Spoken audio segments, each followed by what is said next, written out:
The idea of going to school, landing a job, working hard, saving money, getting out of debt, and investing for the long haul sounds like solid advice until you realize the rules have changed.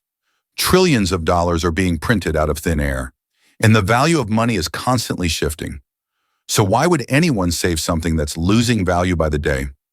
The truth is, it's never just about money. You've got to zoom out, look at the entire landscape, and understand the game that's really being played. Inside each of us, there's a poor person, that voice that says, be careful, play it safe. There's also a middle-class version of us, one that craves security, a steady paycheck, a roof over your head, and some form of comfort. And then there's the rich person, not just in wealth, but in mindset. The difference is, most of us have been trained to listen to only one of them. From a young age, we're taught to follow a path designed for predictability, not prosperity. Go to school, get good grades, find a job, collect a check. That's it. No one teaches you how to actually become wealthy. No one teaches you how to think like someone who creates opportunities instead of waiting for them. When I was young, my rich dad never paid me. Not because he didn't have the money. He believed that the moment you rely on a paycheck, you surrender your freedom. That check becomes a leash, and once you're used to that regular deposit, you're owned by it. It made my poor dad furious. He believed in structure, in getting paid for your time. But rich dad? He was playing a different game. He wasn't anti-money. He just refused to become its servant. He wanted to master it. That's the difference between someone who survives and someone who thrives. Entrepreneurs don't chase paychecks. They create value. If one venture fails, they start another. They adapt. They move. If the system doesn't support them, they build their own or find one that does. The mindset of an entrepreneur is everything. It's not just about owning a business. It's about how you think, how you solve problems, how you respond to failure. It's the understanding that the rules for employees, small businesses, and the ultra-successful are completely different. If you don't know which rules you're playing by, how can you expect to win? I remember my last paycheck. I was working in Puerto Rico for Xerox. It was a bonus check, around $30,000. I looked at it and I felt two things at once, excitement and dread. Because deep down, I knew it was over. A guy I worked with came up to me, looked me dead in the eye and said, "You'll be back because you're going to fail." I could have taken that in. I could have believed him, but I didn't. I looked at him and thought, "You came back because you quit on yourself. I'm not you." That was the line I drew in the sand. From that moment, failure wasn't an option. Not because I thought I wouldn't fail, but because I decided that even if I did, I'd never crawl back. There were times I had no money. I went without a paycheck for years. I went through sleepless nights. But what my rich dad told me rang true. When you're broke, you either break down or you break through. That's when you find out what you're made of. Will you lie, cheat, steal, or rise, learn, adapt? That's the test. That's the forge where real character is made. And if you come out the other side, you come out transformed. Too many people ask you what's going to happen to me. But the real question is, who will I become because of this? Life is unpredictable. Markets crash, economies shift. But if you've built yourself up from the inside, if you've trained your mind to see the bigger picture, then nothing can truly knock you down. We check expiration dates on milk, but not on ideas, not on beliefs. People are walking around with outdated programming, trying to apply 20th century thinking to a world that's moving faster than ever. That's why most people struggle financially. They're playing a game that doesn't exist anymore. I don't run from debt. I use it. I just refinanced $300 million in debt from 5% to 2.5%. That's cash flow in my pocket every single month. While some are preaching get out of debt, I'm saying learn how to use it. Understand the game. Taxes and debt are the two most powerful tools for building wealth if you know how to wield them. That's what my rich dad taught me when I came back from Vietnam. Don't just buy real estate, learn how to use it to your advantage. Learn how the system works and then make it work for you. Most people don't even realize they're being crushed. Even high-income earners, doctors, lawyers, they're getting hit the hardest because they're stuck in a high tax bracket with no leverage. They think they're doing everything right, But the system was never designed to reward hard work alone.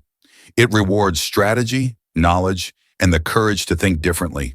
He was smiling when he said it, like he had just won a prize. Guess what? He beamed. I finally made $1 million. My doctor, of all people, he was proud. I asked him, that's great, but how much did you pay in taxes? He said $750,000. That means he walked away with just a little over a quarter of what he made, and he was still celebrating. Now, don't get me wrong, $250,000 is nothing to sneeze at. But when I make $1 million, I keep $1 million. Why? Because I don't earn money the traditional way. I don't trade my time for a paycheck. When you work for money, the system hits you hard with taxes. It's built that way. That's why one of the first lessons I ever learned, the one that changed everything, is that the wealthy don't work for money. They build systems, businesses, and assets that generate income outside the typical 9 to 5. I'm an entrepreneur. I build, I acquire, and I invest, especially in real estate. I don't pour my money into the stock market. I want control. Control over how much I make, and more importantly, control over how much I get to keep. And here's the magic. When I make money, I immediately move it into real estate. That one decision unlocks access to more. I invest $1 million, and the banks hand me $4 million. Leverage. Power. It's the same system that traps most people, but it works in reverse when you know how to play the game. The truth is, most people are stuck in a system that's not designed to serve them. Every time more money is printed, the people who work for money and save it in banks suffer the most. Inflation eats away at savings. Taxes squeeze every dollar earned.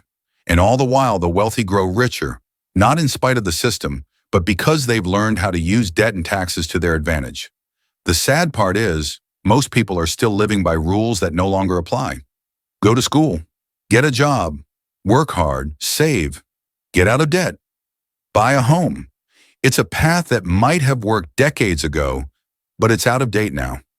The rules changed in 1971 when the gold standard was dropped. Since then, money hasn't been backed by anything real. It became debt. And most people still haven't caught up. It's not that education doesn't matter. It used to. But even that's become obsolete. In today's world, knowledge is doubling faster than ever. By the time you graduate, what you've learned is already outdated. That's why I don't get impressed when someone tells me they went to Harvard. That might have meant something 50 years ago. Today, it's just a sticker on the back of your car. Meanwhile, banks are literally charging you to save money. Think about that. They don't even want your cash anymore. Why? Because they've printed too much of it. That's why the value of money drops, bubbles form, and people are left scrambling.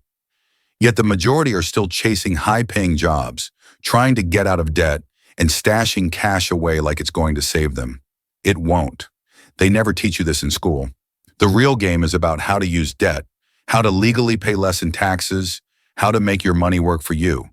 That's why the gap between the 1% and everyone else keeps getting wider. Inflation and taxes aren't just side effects, they're tools. Tools that build wealth for those who understand them and quietly steal from those who don't. And even among entrepreneurs, many still don't get it. There are millions of small business owners, but most of them are actually just self-employed. They own a job instead of working a job. And that's not true entrepreneurship. Because the self-employed, they often pay more taxes than anyone. But no one tells them that. The real battle isn't with the external economy. It's with your internal one. It's not about whether the stock market is up or down, or if interest rates are high or low. It's about how you see the world and your place in it. A real entrepreneur doesn't wait for the perfect conditions. They build regardless. They fall, but they fall forward. They lose, but come back sharper, smarter, and stronger. Meanwhile, someone with a weak internal economy will always see a bad external one. They'll say there's no opportunity, that the market is crashing, that everything's unfair. But someone with a strong internal economy, they'll say, this is a chance, a challenge. Let's go. Because for them, no matter what's going on out there, they're focused on what's going on in here. That's the dividing line. Middle-class mindset clings to stability, steady paychecks, nice homes, reliable cars. Take one of those things away, and their world crumbles. But when you're an entrepreneur, when you live outside the safety net, nothing shakes you. You expect the fall, and you know how to rise. It all comes down to one truth. The most important work you'll ever do is internal. Before you build something out there, you've got to build strength in here. Because the moment you rely on a paycheck, someone else owns your time, your freedom, and your future. The real wealth, the kind that lasts, starts with taking control where it matters most. Inside.